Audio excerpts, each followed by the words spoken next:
Welcome to online study.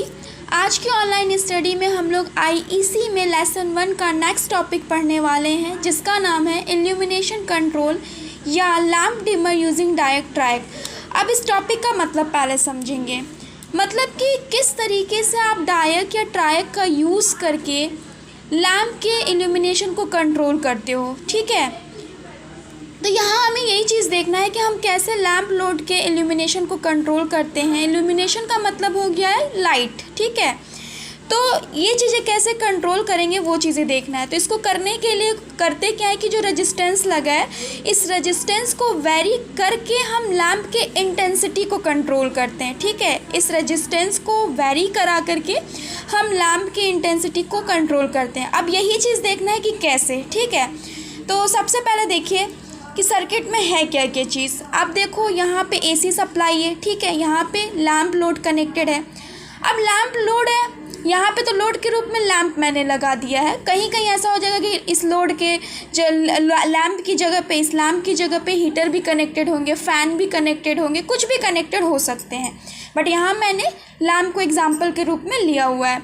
और देखिए resistance है, फिर यहाँ पे कैपेसिटर कनेक्ट किया है, इसका भी काम है चार्जिंग और डिस्चार्जिंग करेगा। ठीक है, फिर देखिए यहाँ पे मैंने सर्किट में डायक कनेक्ट किया है। फिर उसके बाद जो डायक से करंट फ्लो होगी वो गेट को ट्रिगर करेगी, और गेट ट्रिगर होने के कारण आपका ट्रायक ऑन हो जाएगा। ट्रायक में 3 टर्मिनल होता है। ये जो गेट है वो ट्रायक के 3rd टर्मिनल का काम करता है। ठीक है, तो अब चलिए हम लोग वर्किंग देखते हैं।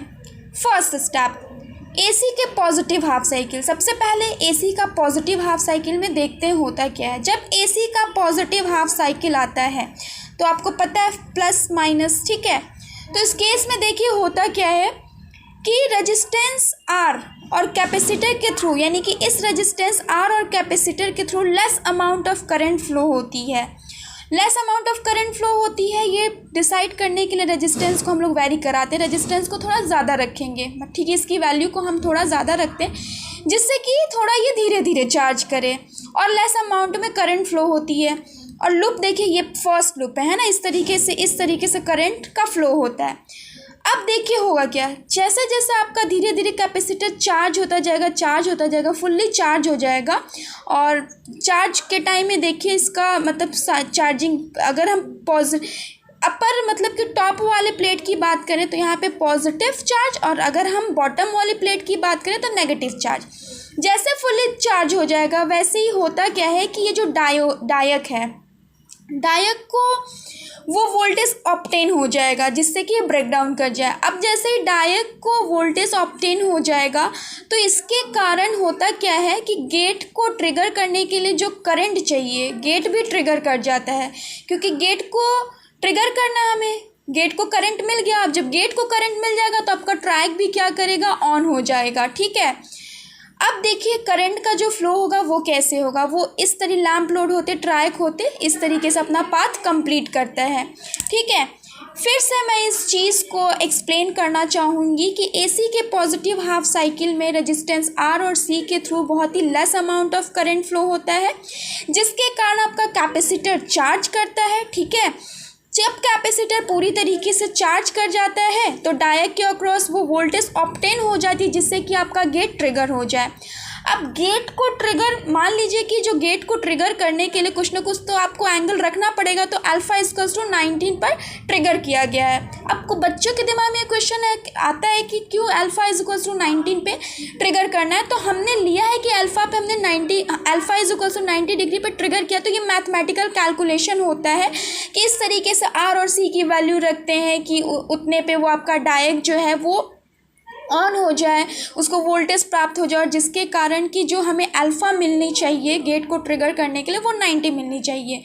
तो उस एंगल पे क्या होता है, आपका ट्रायक भी ऑन हो गया और इस तरीके से करंट भी फ्लो होने लगता है। ठीक है, इस तरीके से यूँ होते ट्रायक ऑन हो गया और हमें करंट फ्लो होने लगा, जिसके कारण आपका लोड के अक्रॉस लैम्प भी है वो ऑन हो जाता है। ठीक है, अब देखिए ये तो पॉजिटिव हाफ साइकिल था। यहीं पे देखिए मैंने नोट्स में ये सब चीज़ें लिखी हुई है कि ट्रायक भी ऑन हो गया, डायक भी ऑन हो गया। ठीक है, और सारा करंट लैम्प लोड होते हुए ट्रायक होते हुए अपना पाथ कंप्लीट करता है, जैसे मैंने बताया था। लैम्प अब आपका ऑन हो गया।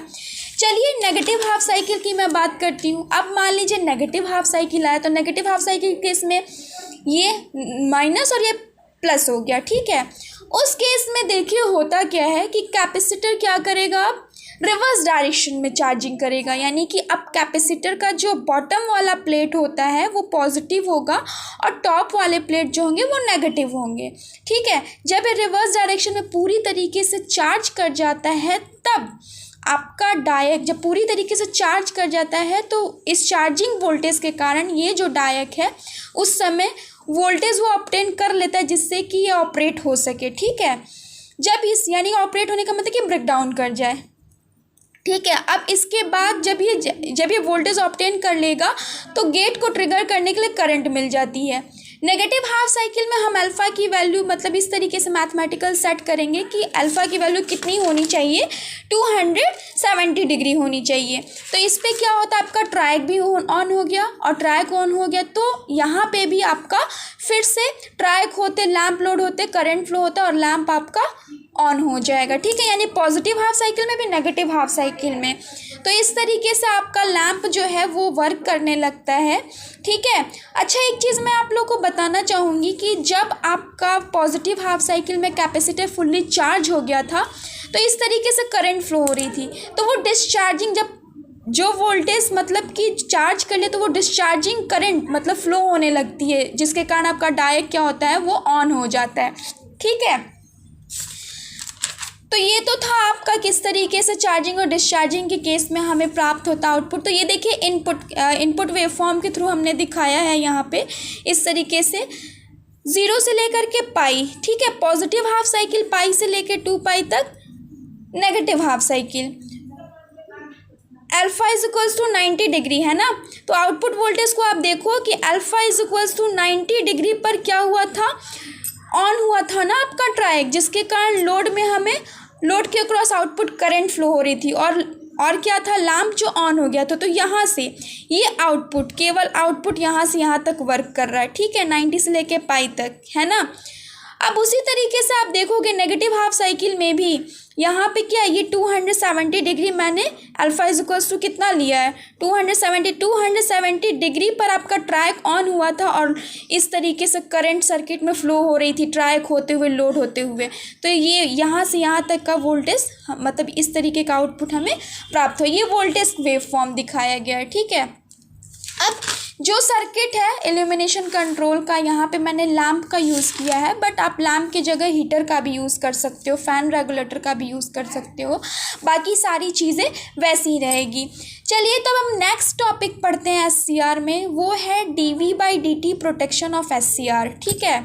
dV/dt प्रोटेक्शन ऑफ SCR, इसका मतलब आप समझो कि टाइम के रिस्पेक्ट में जब वोल्टेज इंक्रीज़ होता है, टाइम के रिस्पेक्ट में वोल्टेज इंक्रीज़ होता है तो SCR क्या होता है, डैमेज हो जाता है। तो उससे हम कैसे प्रोटेक्ट होंगे, तो ठीक है, अब हम इस चीज़ को पहले समझेंगे। देखिए होता क्या है, आपको पता है कि जब SCR की वर्किंग मैंने बताई थी तो देखा था आपने कि जंक्शन J2 जो था वो रिवर्स बायस में था। तो जंक्शन J2 रिवर्स बायस में होने के कारण जो जंक्शन J2 किसकी तरह वर्क कर रहा था, कैपेसिटर की तरह वर्क कर रहा था, ठीक है। तो उस केस में हम चार्जिंग करंट अक्रॉस कैपेसिटर कितना लेंगे, I is equals to C dV/dt, ये होगा। तो मुझे यहाँ पे यही चीज़ देखना है कि टाइम के रिस्पेक्ट में चूँकि SCR को हमें टर्न ऑन कराना था, तो विदाउट गेट के हम क्या करते थे, टाइम के रिस्पेक्ट में वोल्टेज बढ़ाते थे, अप्लाइड जो सोर्स वोल्टेज है। तो उस केस में अगर हम वोल्टेज बढ़ाते हैं तो कैपेसिटर के अक्रॉस जो चार्जिंग करंट है वो भी इंक्रीज़ हो जाता है। अब देखिए चार्जिंग करंट है कैपेसिटर के अक्रॉस इंक्रीज़ करता है, तो होता क्या है, अगर मान लीजिए मैंने वोल्टेज टाइम के रिस्पेक्ट में बढ़ाना शुरू किया, ठीक है, और एनोड करंट लैचिंग करंट से ज़्यादा हो जाए, मान लीजिए कि जो करंट इंक्रीज़ कर रही है वो एनोड करंट है, तो वो मान लीजिए कि वो करंट इंक्रीज़ करना शुरू किया और वो करंट क्या, एनोड करंट है। अगर लैचिंग करंट से ज़्यादा हो जाए तो उस समय SCR में जो ट्रिगरिंग होगी वो फॉल्स होगी। ट्रिगर तो हो जाएगा लेकिन फॉल्स होगा और उसमें डैमेज होने का खतरा होता है।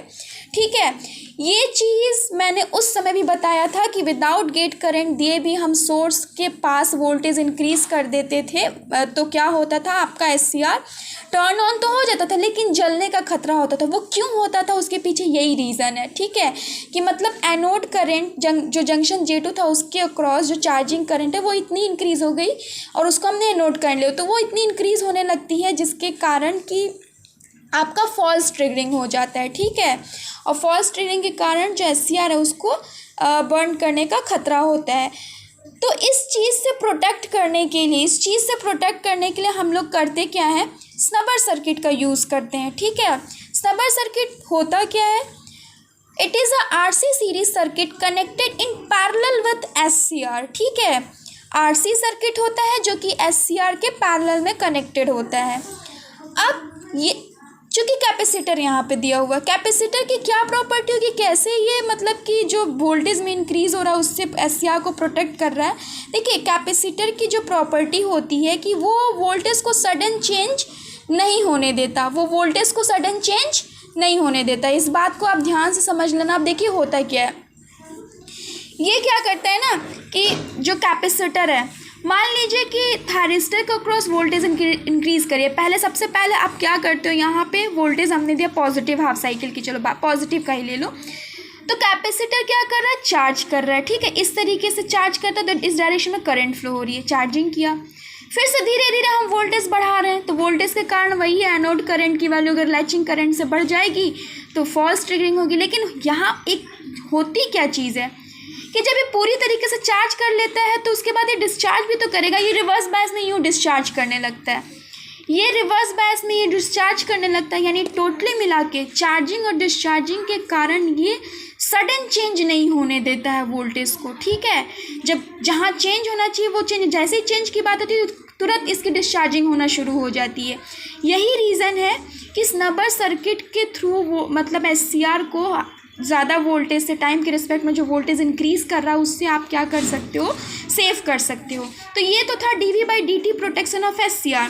सेकंड हम पढ़ेंगे dI/dt protection of SCR। dI/dt protection of SCR देखो बेसिकली होता क्या है, ये SCR था ना, है ना, यहाँ पे भी क्या हो रहा था कि फॉरवर्ड करंट ज़्यादा फ्लो होने के कारण ये क्या, यहाँ पे क्या होता था, जलने का खतरा होता था कि बहुत ज़्यादा करंट फ्लो होने लगा। तो वो भी जंक्शन J2 के पास इस तरीके से होता था कि बहुत ज़्यादा इंक्रीमेंट होने के कारण भी डिवाइस के जलने का खतरा होता है। ठीक है, हाई करंट नहीं होना, जितना हाई करंट फ्लो नहीं होना चाहिए। तो उसके लिए हम क्या करते हैं, SCR की सीरीज़ में देखिए इंडक्टर लगा हुआ है, यहाँ पे इंडक्टर मैंने कनेक्ट कर दिया है।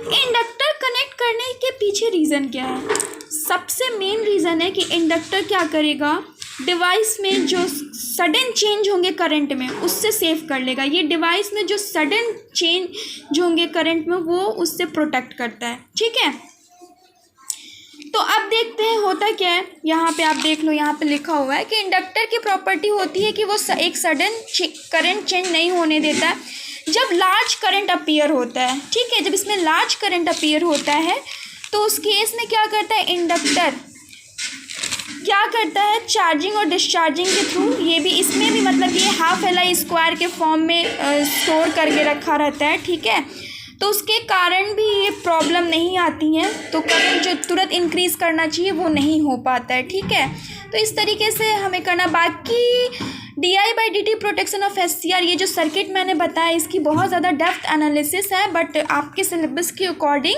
हमें इतना ही पढ़ना है। अगर किसी बच्चों को पढ़ना होगा कि नहीं मतलब मुझे पूरा मतलब इसका सर्किट चाहिए, डायग्राम चाहिए, तो वो मैं बता दूंगी, लेकिन आप लोग को इतना ही इसके बारे में थोड़ा सा इंट्रो ही जानना है, इसलिए मैंने इतना ही बताया। बस इतना ही आप जानो कि इंडक्टर क्या करता है कि डिवाइस में सडन करंट चेंज को क्या करता है, वो स्टॉप करता है, वो होने नहीं देता, जिससे कि आपका SCR प्रोटेक्ट करता है। अब नेक्स्ट लेक्चर जब मैं पढ़ाऊँगी तो उसमें लेसन 2 स्टार्ट करूँगी, SCR का लेसन 2, IEC का लेसन 2 स्टार्ट करूँगी। तब तक आप पहले चैप्टर को अच्छे से पढ़ना। Thank you.